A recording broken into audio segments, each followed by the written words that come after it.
بسم اللہ الرحمن الرحیم۔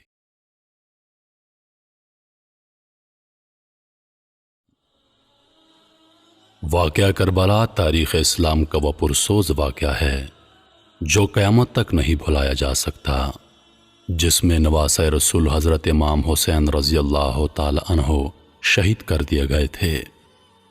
یزید خلیفہ کے مسند پر برجمان ہو چکا تھا اور اس کے لیے سب سے بڑا خطرہ اللہ اور اس کے رسول صلی اللہ علیہ وسلم اور دین اسلام پر ڈٹ جانے والے حضرت امام حسین رضی اللہ تعالی عنہ تھے، جنہوں نے اپنے نانا کے حق پر مر مٹنے اور اسے بچانے کی قسم کھا رکھی تھی۔ یزید سمجھ رہا تھا کہ والد اور بھائی کی شہادت کے بعد حضرت امام حسین رضی اللہ تعالی عنہ کمزور ہو چکے ہیں۔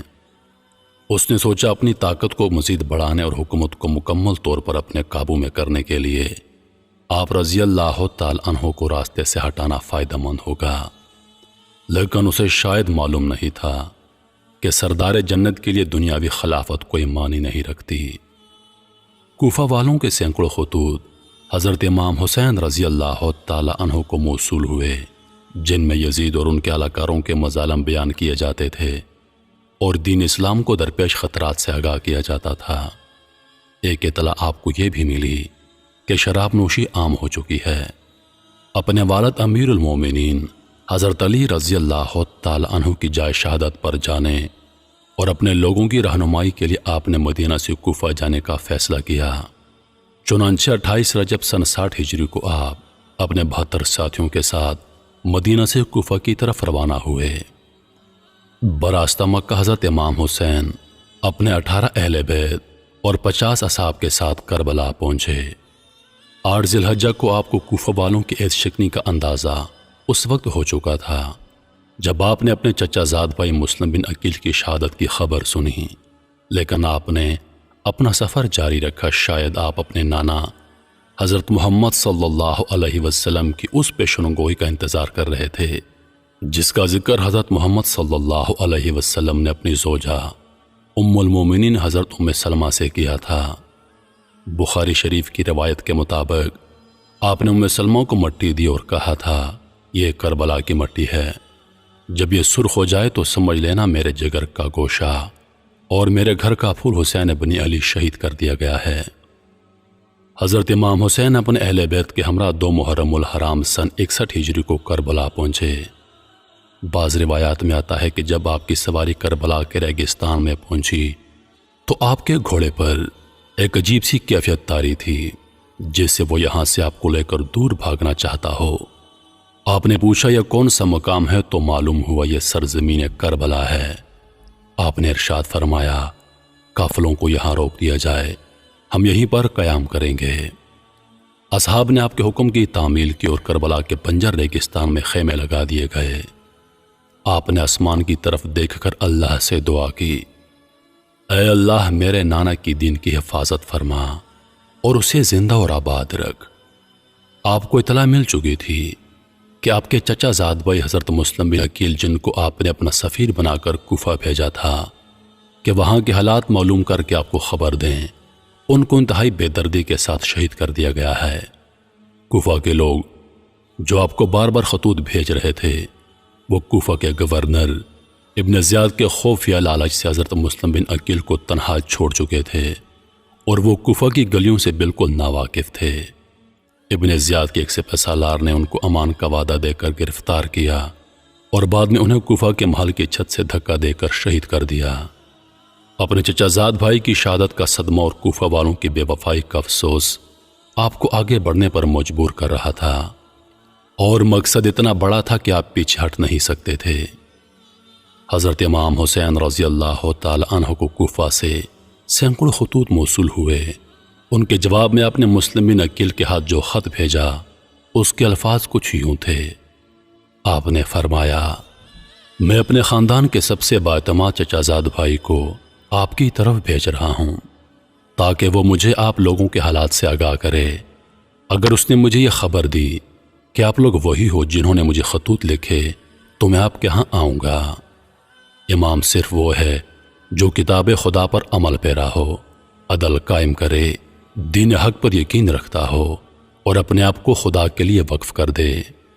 لیکن افسوس، سفیر حضرت امام حسین رضی اللہ تعالی عنہ حضرت مسلم بن عقیل کو شہید کر دیا گیا۔ خیمے لگ چکے تھے اور ترتیب کچھ یوں تھی کہ سب سے آگے پہلا خیمہ حضرت عباس کا تھا۔ حضرت عباس کا نام آتے ہی جو الفاظ ذہن میں آتے ہیں وہ ہیں وفا، سچائی، بہادری اور حق پر ڈٹ جانا۔ یہ ایسے شہید ہیں جو غازی کہلاتے ہیں۔ حضرت عباس حضرت علی رضی اللہ تعالی عنہ کی دوسری بیوی ام البنین سے ہیں۔ حضرت عباس علمدار کربلا کے میدان میں حضرت امام حسین کی فوج کے علمدار تھے۔ یزیدی فوج 3 محرم الحرام کو امام کی فوج کے راستے میں پڑاؤ ڈال چکی تھی۔ حالات کشیدگی کی طرف جا رہے تھے۔ حضرت امام حسین نے اپنے اصحاب اور اہل بیت کو اکٹھا کیا۔ آپ نے فرمایا، میں آپ سب لوگوں سے اپنی بیعت اٹھاتا ہوں، آپ آزاد ہیں، جانا چاہیں تو جا سکتے ہیں۔ سب نے کہا، ہم آپ پر جان نثار کریں گے، اپنے خون کے آخری قطرے تک دین حق کے لیے لڑیں گے۔ یزید کی بیعت کا مطلب تھا کہ اس کے تمام اقدامات کی توثیق جس کا دین اسلام متحمل نہیں ہو سکتا۔ لہذا آپ کے پاس 2 راستے تھے، یا واپس چلے جائیں یا حق پر رہتے ہوئے جنگ لڑیں۔ لیکن معلوم ہوا کہ واپسی کا راستہ یزیدی فوج بند کر چکی ہے۔ اب صرف جنگ تھی یا یزید کے ہاتھ پر بیعت۔ ابن زیاد قاضی کوفہ سے حضرت امام حسین کو باغی کہلوا کر قتل کا فتویٰ لے چکا تھا اور اس نے مزید فوج کربلا روانہ کر دی تھی تاکہ یزید کی خوشنودی حاصل کر سکے۔ روایات کے مطابق حضرت امام حسین کے 72 افراد کے مقابلے میں ابن زیاد نے 4 محرم سن 61 ہجری کو بہت بڑی فوج کا لشکر لے کر کوفہ سے روانہ ہو گیا۔ حضرت امام حسین کے ساتھ یزیدی فوج کے مذاکرات جاری تھے۔ 7 محرم الحرام کو یزیدی فوج نے طاقت کے نشے میں مست ہو کر حضرت امام حسین کو پیغام بھیجا، آپ اپنے خیمے پانی کے قریب سے اٹھا لیں، اور راستے میں یزیدی فوج کو بٹھا دیا گیا۔ امام نے پانی بند کرنے کا یہ ظلم اس لیے برداشت کر لیا کہ کہیں بعد میں لوگ یہ نہ کہیں کہ حضرت امام حسین اور یزیدی فوج میں تنازع پانی کا تھا اور جس پر لڑائی ہوئی۔ آپ نے ظلم برداشت کیا اور اپنے اصحاب کے ساتھ خیموں کو پانی سے دور لے گئے۔ تپتے صحرا میں سب لوگ پانی کی پیاس سے تڑپنے لگے۔ لوگوں نے پانی کا تقاضا کیا، لیکن یزیدی فوج نے امام پر پانی بند کر دیا۔ بچوں سے زیادہ دین اسلام کی فکر تھی کہ یہ کن ظالموں کے ہاتھ اقتدار آ گیا ہے۔ یہ لوگ زمانہ جاہلیت سے زیادہ خطرناک اور گمراہ تھے۔ امام کسی صورت بھی یزید کے ہاتھ پر بیعت کرنے کو تیار نہ تھے۔ امام نے فرمایا، ہمارا راستہ چھوڑ دو، ہم کوفہ یا کہیں اور چلے جاتے ہیں۔ لیکن یزیدی فوج کسی بدقسمت جانور کی طرح طاقت کے نشے میں چور تھی۔ اس کے سربراہ نے کہا، 2 ہی راستے ہیں، آپ یا تو بیعت کر لیں یا جنگ کے لیے تیار ہو جائیں۔ 9 محرم الحرام کو شمر یزید کے ساتھ کربلا کے میدان میں داخل ہوا۔ بعض روایات کے مطابق 9 محرم الحرام کو یزید کی فوج میں مزید جنگجو شامل کر دیے گئے تھے جو حضرت امام حسین کی فوج کے 72 جانثاروں سے جنگ کرنے کربلا میں آئے تھے۔ شمر نے آتے ہی اپنی عیاری اور مکاری کا استعمال کرنا چاہا اور اس نے حضرت عباس اور ان کے بھائیوں کے نام امان نامہ بھجوایا کہ آپ لوگ اس طلائی سے الگ ہو جائیے، آپ کو امان ہے۔ شمر نے کہا، آپ کی والدہ میرے قبیلے سے ہے اور اس رشتے سے میں آپ کا ماموں لگتا ہوں، لہذا آپ کو آپ کے بھائیوں سمیت امان دیتا ہوں، آپ جہاں جانا چاہیں چلے جائیے۔ حضرت عباس، جن کا نام ہی وفا کا پیکر ہے، وہ کہاں ایسی باتوں میں آ کر اپنے بھائی کو چھوڑنے والے تھے۔ آپ کی ماں کا ذکر آیا تو حضرت عباس نے شمر کو کہا، او ملعون، اپنی ناپاک زبان سے میری ماں کا نام مت لے، انہی کی تربیت اور حکم سے آج میں یہاں پر موجود ہوں۔ 9 محرم الحرام کی رات حضرت امام حسین کو یقین ہو گیا کہ یزیدی فوج آپ کا خون بہانے کے در پر تھے۔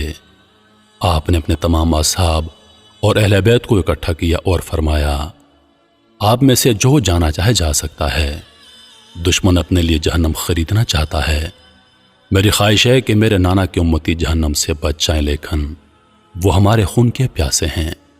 روایات میں آتا ہے کہ حضرت امام حسین نے روشنی مدھم کروا دی کہ اگر کوئی جانا چاہے تو چلا جائے۔ کچھ دیر کے بعد آپ نے اپنے باوفا بھائی اور ساتھی کو کہا، عباس روشنی بڑھا دو، یعنی حضرت امام حسین کو یقین تھا یہ میرا بھائی مجھے تنہا نہیں چھوڑے گا۔ 10 محرم الحرام کا شروع ہوا۔ تمام اصحاب اور اہل بیت نے رات جاگ کر گزاری تھی۔ سب لوگ پیاس سے نڈھال تھے۔ 7 محرم کی شام کو حضرت امام حسین کے حکم سے حضرت عباس اپنے چند افراد کے ساتھ یزیدی فوج کو دھکیلتے ہوئے فرات سے پانی کا مشکیزہ بھر کر لائے تھے، لیکن 10 محرم کو فوج کئی گنا بڑھ چکی تھی۔ شمر راستے میں حائل تھا۔ پیاسے بچوں کی ڈوبتی چیخیں اور سسکیاں ماحول کو پرآشوب بنا رہی تھیں۔ حضرت امام حسین کی 4 سالہ بیٹی حضرت بی بی سکینہ پیاس سے نڈھال تھی۔ انہوں نے اپنے چچا حضرت عباس سے پانی کا تقاضا کیا۔ حضرت عباس بی بی سکینہ اور حضرت علی اصغر کے لیے پانی لینے نکلے۔ آپ کے ایک ہاتھ میں علم تھا اور دوسرے ہاتھ میں تلوار تھی۔ آپ نے مشکیزہ اپنی پشت پر لٹکایا اور حضرت امام حسین کی اجازت سے پانی لینے روانہ ہو گئے۔ یزیدی دشمن گھاٹ لگائے بیٹھے تھے۔ علی زادی کی ہیبت اتنی تھی کہ کوئی سامنے آنے کی جرأت نہیں کرتا تھا۔ یزیدی فوج کو پیچھے دھکیلتے اور روندتے ہوئے حضرت عباس پانی تک پہنچ گئے۔ آپ نے مشکیزہ پانی سے بھرا اور گھوڑے پر اپنے سامنے رکھ لیا۔ حضرت عباس تیزی سے خیموں کی طرف گھوڑا دوڑا رہے تھے کہ کسی تیر انداز نے ایک تیر مشکیزے پر مارا، پانی ضائع ہونے لگا۔ آپ نے اپنے مولا کا علم نیچے نہیں کیا، اپنی جان کی پرواہ کیے بغیر آپ نے تلوار والا ہاتھ مشکیزے کے پانی کو ضائع ہونے سے بچانے کے لیے استعمال کیا اور پرچم بلند رکھا۔ تلوار ہاتھ میں نہ ہونے کا فائدہ اٹھاتے ہوئے ایک یزیدی سپاہی نے جو درخت کی اوڑ میں چھپا ہوا تھا تلوار سے ایک زوردار وار کیا اور جس ہاتھ میں علم تھا وہ بازو شہید کر دیا۔ حضرت عباس نے درد کی شدت کے باوجود علم دوسرے ہاتھ میں تھام لیا۔ چند تیر اور مشکیزے پر لگے پانی تیزی کے ساتھ ضائع ہونے لگا۔ اسی اثناء میں آپ کا دوسرا بازو بھی شہید کر دیا گیا۔ علی زادے کو بے دردی سے زخمی کر دیا گیا تھا اور آپ کے دونوں بازو شہید ہو چکے تھے، لیکن آپ ابھی زندہ تھے۔ شاید اسی نسبت سے آپ کو غازی کا لقب دیا جاتا ہے۔ ایک بدبخت نے پیچھے سے آپ کے سر مبارک پر برچھی کی ضرب لگائی اور آپ شہید ہو گئے۔ ایک ایک کر کے تمام جانثار آپ پر جانیں قربان کر رہے تھے۔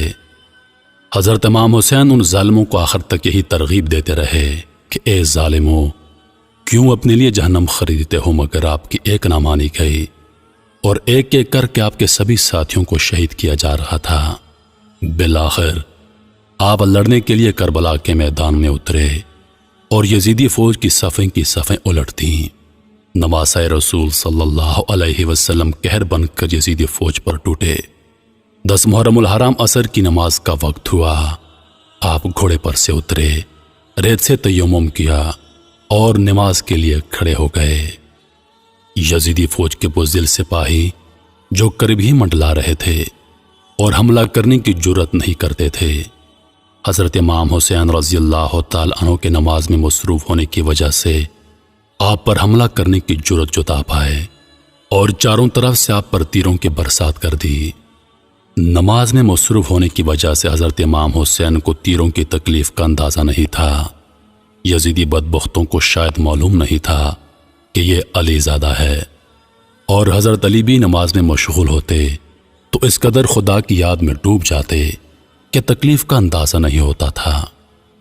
جب حضرت امام حسین رضی اللہ تعالی عنہ سجدے میں گئے تو شمر نے اپنی تلوار کی ضرب سے آپ کا سر مبارک جسم سے الگ کر دیا اور اس کو نیزے پہ بلند کیا۔